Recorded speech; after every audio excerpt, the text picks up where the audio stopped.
할렐루야. 하나님을 찬양합니다. 하나님 은혜 가운데 오늘도 평안한 주일을 보내시고 계신 줄 압니다. 안식의 시간입니다. 휴식의 시간이기도 하고요. 우리의 마음의 쉼에 또한 일의 쉼에 있어 우리 하나님을 찬양하는 시간이기도 합니다. 오늘 본문 말씀 복음 선교계에는 예레미야서 1장 5절 말씀을 근거로 말씀을 나누는데 먼저 읽고 하나님 말씀으로의 대화 이어가도록 하시겠습니다. 봉독해 올리겠습니다. 밭으로 읽는 것이 봉독이라고 제가 말씀드렸죠. 내가 너를 복중에 짓기 전에 너를 알았고 네가 태에서 나오기 전에 너를 구별하였고 너를 멸방의 선지자로 세우노라 하시기로. 아멘. 예레미야 선지자는 우리가 잘 압니다. 대선지자입니다. 이사야 선지자를 비롯해서 훌륭한 역할을 감당하는데 어찌 보면은요, 예레미야 선지자는 역설적 희망의 선지자라고 볼 수가 있겠습니다. 어찌 보면 다른 유대 예전에 그 이스라엘사에서 보면은 유대 민족사에서 보면은 어찌 보면 신앙의 편에서 해석이 안 되면은 민족의 반역자예요.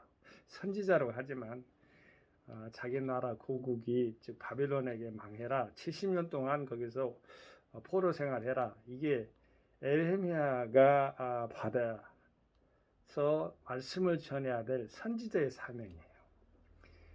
참 어찌 보면은 아주 허약스럽죠.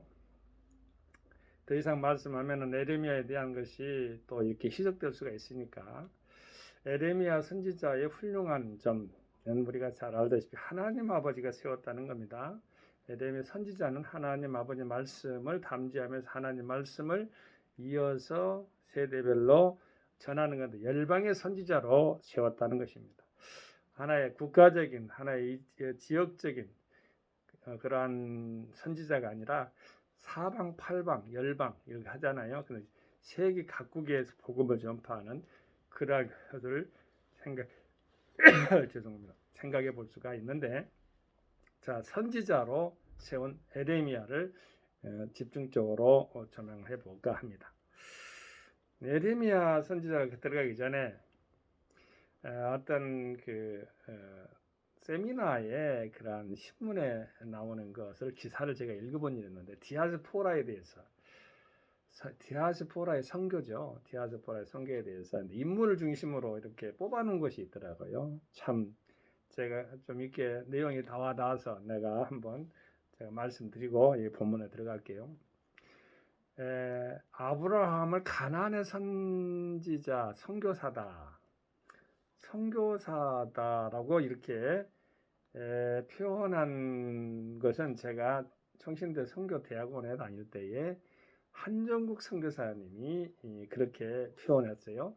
아브라함은 가나안에 파송된 선교사다.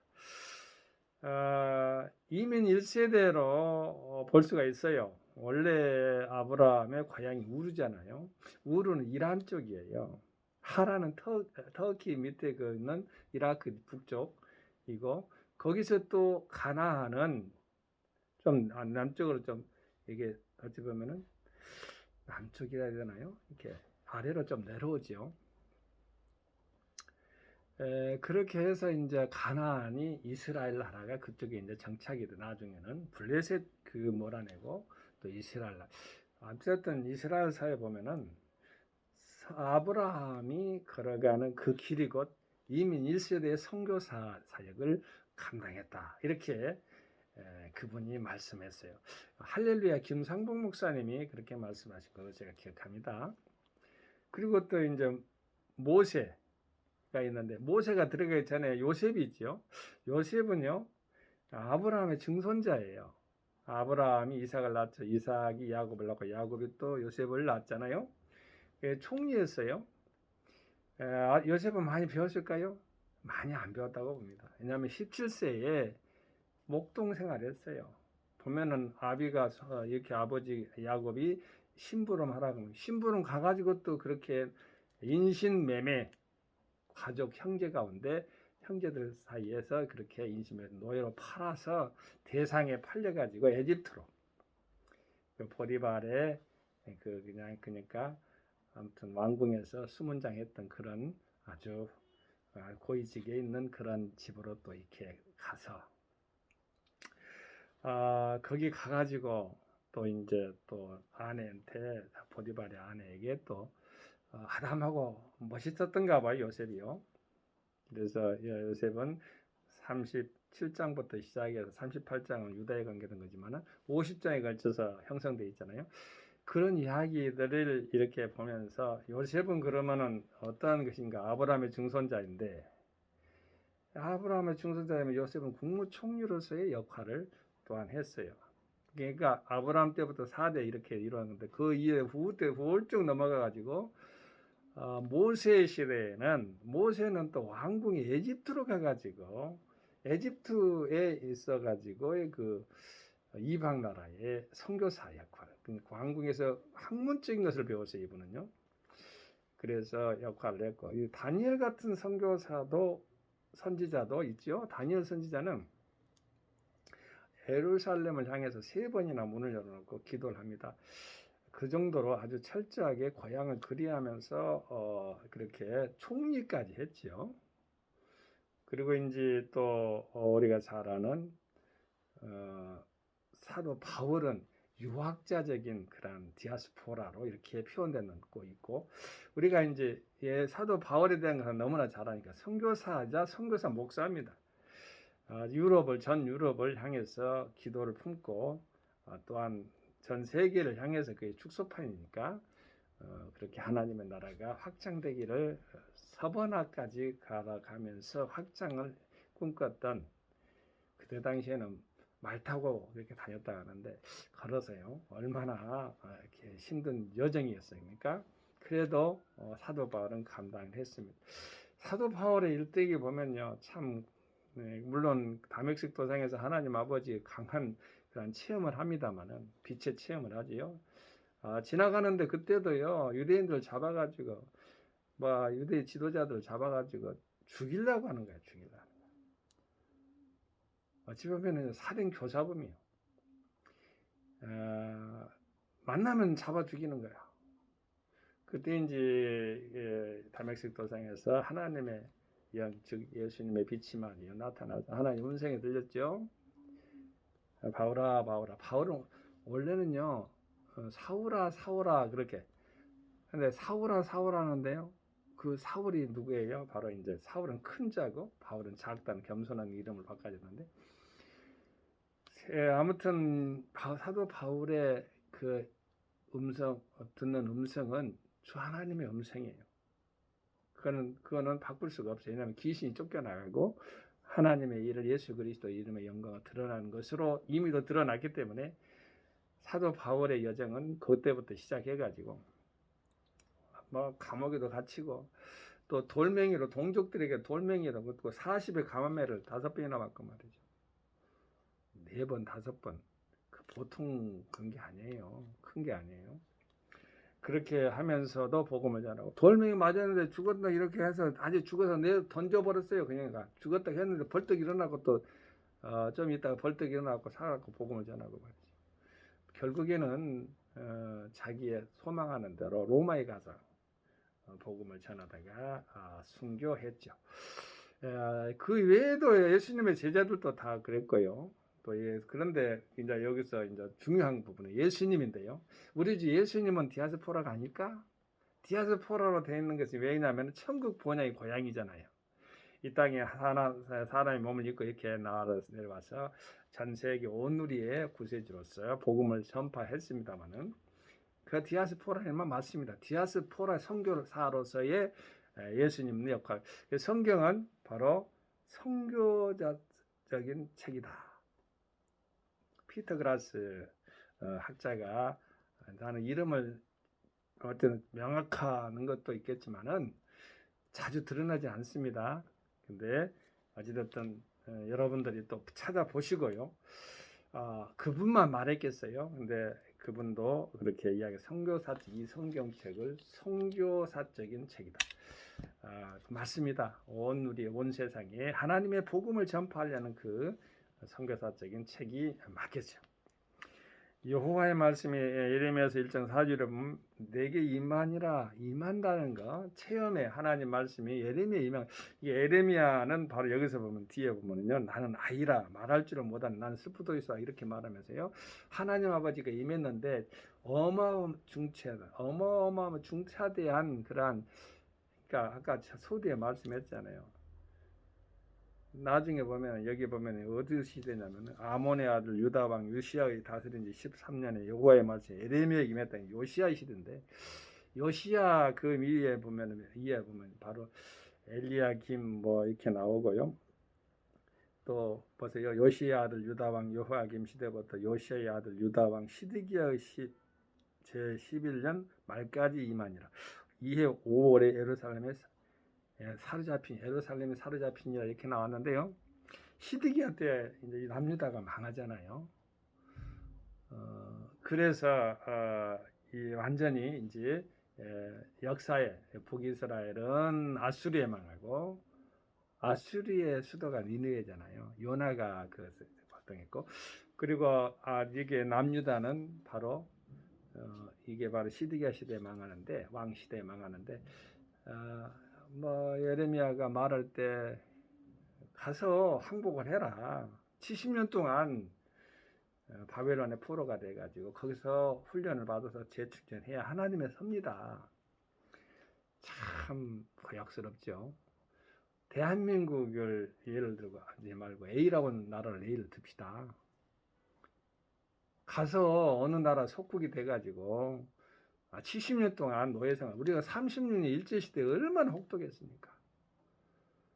연어도 뺏기고 말이죠. 풍속도 뺏기고, 뭐 할 것 없이 집에 있는 노숙가락, 밥숟가락까지 다 뺏어가고, 비행기를 만들려고, 공장 만들고, 무기 만들려고 말이죠. 일제 강점기 때 그 어른들의 이야기를 들어보면은 참으로 국권이 상실됐을 때의 그 부자연스러움, 우리가 잘 알잖아요.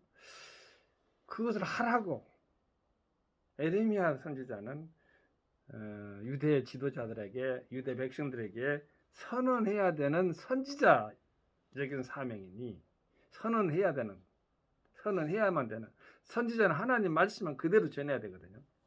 받은 바는. 그런데 이렇게 예레미야도 모세가 나는 뭐 말을 못하고 뭐 언어가 언어라고 말이지, 그렇게 말하니 하나님 네 형 아론 있지 않느냐 이렇게 보냈잖아요. 그런데 여기서도 동일하게 그 말씀 비슷한 말이 뒤에 나와요. 제가 뭐 그거는 나중에 하고요. 내가 너를 복중에 짓기 전에 너를 알았다. 희망적인 말을 준 거예요.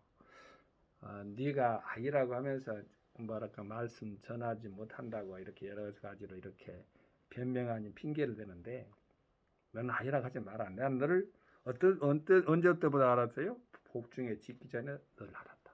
천지전능 무소부재가 여기서 나온 거예요. 우리가 태어나기 전부터 하나님 우리 마음과 생각과 우리의 길을 아셨다. 예정돼 하나님의 거룩한 섭리 가운데서 전부 다 계획되었다 이 말입니다. 너를 알았고, 이 알았다는 이 야단, 그것을 갖다가 히브리 말로 야단인데요. 그냥 일반적으로 나 너 알고 이렇게 나 너 좋아해 이런 뜻이 아니에요. 물론 깊은 가운데서, 관계 가운데서 그렇게 좋아할 수도 있고 알 수도 있겠지만, 결혼해 본 사람은 속속들이 알아요. 자기 아내와 자기 남편과의 관계, 살갗의 그러한 부분들, 그 부분들 모든 걸 속속들이 안다는 것이 거기서 나온 거예요. 그 야다라는 것은, 알다라는 뜻은 거기에 유래를 한 것이에요. 보통으로 사이가 아니면, 깊은 관계가 아니면 모든 걸 다 알 수가 없죠. 오늘날 같이 무슨 피상적으로 해가지고 알았다고 하는데 그건 아는 거 아니고요. 깊이 있는 가치, 속마음을 다 틀어놓고 속을 갖다가 깨끗이 다 들여다볼 수 있는, 완전히 들여다볼 수 있는 그런 것을 야다라고 하는 거예요. 성관계, 성교제, 그러한 관계 형적인 그러한 알의 지식, 이것이 바로 야다의 오늘합니다. 자, 그러니까 얼마나 잘 알겠어요, 서로가. 남녀가 서로가 확실하게 알겠잖아요. 두 사람만 알겠지요. 그리고 우리 하나님과의 관계도 그렇다. 근데 하나님도 이렇게 내가 너를 알았고 그렇게 말. 네가 태에서 나기 전에 너를 구별하였고, 이것이 이제 부모를 통해서, 즉 하나님 아버지께서 엄마의 몸을 통해서 우리가 세상에 나오지 않습니까? 태에서 너를 구별하였다. 그런데 구별했다고 그랬어요. 구별하는 것은 거룩이라는 말이에요. 거룩. 성속이 구별되죠. 요즘은 참 아무튼 애매모호한 시대에 살고 있는 것 같아요. 여러분, 하나님 말씀으로 구별된 삶을 사시게 되기 바랍니다. 무슨 차별 금지법, 성평등법 여러 가지 말이 나오는데 국회의원들이 입법을 하잖아요. 근데 입법 안 됐는 전 상태가 좋다고 그래요. 지금 현재 나오는 입법 가지고 떠들어대는데 오히려 국회의원들도 그 내용을 잘 모른대요. 그걸 만들어 갖고 오히려 자기들이 피해를 본 사람도 있답니다. 왜 이렇게 성차별하냐 해가지고 그렇게 하지 마라 그렇게 해가지고 말이죠. 모르고 입법을 했다가 모르고 자기들이 올가미에 걸려드는 그러한 애매모호한 시기가 바로 현재인데, 국회 요즘 계류 중에 있는 무슨 말은 좋아요, 평등하면 뭐 성평등 이렇게 나오는데 그거는 원래 하지 않은 게 좋답니다. 그러니까 반대해야 되죠. 통과돼서는 안 되는, 국회법에 통과되면 안 되는 거예요. 그렇게만 알아도 많이 아는 것을, 국회의원보다 더 많이 아는 것입니다. 네가 태에서 나오기 전 너를 구별하였고 너를 열방의 선지자로 세웠느니라. 그잖아요. 우리가 보면은 시공간이 있고 또 그러죠. 근데 공간 가운데 열방이라는 건 시방인데, 우리가 지금 시간을 갖다 시방이라고 하지만은 공간을 할 때는 방이 나타나잖아요. 사방, 팔방, 또 열방 이렇게 나오는, 열방이라는 것은요 구별이 없어요. 어느 것 어느 장소에 가도 선지자로, 여기 선지자로 세워놔라 이 말이 중요해요. 우리가 하나님의 말씀을 그대로 담지하면서 그대로 말씀을 전하는 것, 그거는 바로 더하고 빼서 안 돼요. 하나님의 말씀 그대로 전하는 거예요. 그게 선지자 역할이에요. 구약의 선지자들 많은데 혹독한 시련기를 거치고, 어떤 사람은 감옥에 갇히기도 하고 구덩이에 에레미야도 그랬어요. 그런 가운데서도 하나님 말씀을 꿋꿋하게 전한 선지자들 때문에 하나님 말씀이 그대로 전파된 거예요. 하나니아 같은 그런 거짓 선지자도 있겠죠. 그런데 예레미야 같은 신실한 선지자도 있다는 것입니다. 그러니까 이렇게 하나님 말씀이 이렇게 우리 예레미야에게 임했는가 봐요. 자 보세요. 하나님 말씀 그대로 나왔으니까 읽어드릴게요. 내가 너를 복중에 짓기 전에 너를 알았고 네가 태에서 예레미야가 말한 거예요. 나오기 전에 너를 구별하였고 너를 열방의 선지자로 세웠노라. 하나님이 하신 거예요. 근데 이제 예레미야가 내가 가로되 슬프도소이다 주 여호와여 보소서 난 아이라 나 말할 줄을 알지 못하나이다 하면서 자기 겸손도 될 수가 있겠지만 이거 모르는 소리야. 하나님 말씀했잖아요. 이미도 복중에 지기 전에 알았고 태에서 나기 전에 구별하였고 너를 열방의 선지자로 세웠나 했으면 아멘 하면 될 것인데, 또 그렇게 못하는 것이 또 인간의 마음이고 용기 없는 그러한 태도가 보일 수가 있죠. 이해됩니다. 자, 여호와께서 내게 이르시되 너는 아이라 하지 말고 내가 너를 누구에게 보내든지 너는 가면 내가 네게 무엇을 명하든지 너는 말할지니라. 너는 그들을 인하여 두려워 말라. 이 두려워 말라가 365번 나온답니다. 성경에. 한 번만 두려워해도 하나님께 어찌 보면 누가 되는 거죠? 내가 너와 함께하여 임마누엘 하나님을 말하는 것이 너를 구원하리라. 구원의 하나님 메시아를 말하는 것이고요. 나 여호와의 말입니다. 여호와 하나님께서는 구속주, 인도자, 해방자의 뜻을 가지고 있어요. 여호와께서 그 손을 내밀어 내 입에 대시며 내게 이르시되 보라 내가 내 말을 네 입에 두었노라. 보라 내가 오늘날 너를 열방 만국 위에 세우고, 아까는 열방이 나왔는데 또 열방 만국까지 나왔어요. 열국이라고 해도 되겠고요. 너를 뽑으며 다 세우고 뽑으며 파괴하며 파멸하며 넘어뜨리며 건설하며 심게 하는 자 몇 번 나왔어요. 보세요. 세우고 한 번, 너를 뽑으며 두 번, 파괴하면 세 번, 파멸하면 네 번, 넘어뜨리며 5번, 건설하며 심게 했다 이것까지 해서 다섯 번이 나오죠. 그러니까 세우고 둘, 셋, 넷, 다섯, 여섯 번이 나오네요. 이렇게 하나님께서는 에레미야 선지자를 통해서 계시하고자 하는 것은 하나님 아버지가 세웠다라는 것입니다. 우리가 하나님 아버지가 세울 때는 다 되는 것이에요. 우리 인간의 생각을 접어두고 하나님의 말씀에 따라서 사는 종과 여러분이 되기를 바라고, 열방의 선지자로 세운 에레미야 선지자처럼 담대하게 전할 때는 담대하게 전하고 하나님 믿음 가운데서 승리하는 우리가 되기를 주 예수님 이름을 의지하여 축원을 드립니다. 할렐루야. 성교 샬롬. 아멘.